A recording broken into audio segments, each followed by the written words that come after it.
Kiek pataravom, tiek pačysim. Nukariavo. Ir nuo tos, kiek jūs priklauso, nieko nepadarysi. Ir tie teisės, ir tie Na, teisės. čia jau kariaujam mes.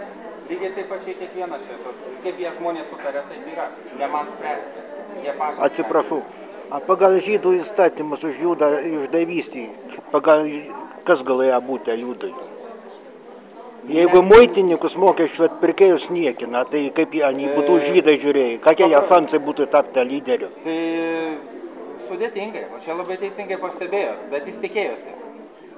Jis tikėjosi, nes jis išdavystę padarė ne todėl, kad norėjo išduoti, bet jis norėjo, daug sykių matė, kaip Jėzus puola ir Jėzus pasitraukia. Tiesiog jį puola ir pasitraukia. Ir jis norėjo jį išnervuoti, kad jis parodytų tą galią. 30 sidabrinių buvo verga kaina. Jeigu žydų vergijant parduoda, tai... Ne apie tai kalbam. Pagal žydų įstatymus tai ką žinau. Jūs ne apie tą temą kalbat, aš visai kitą temą jums važiuos pasakyti.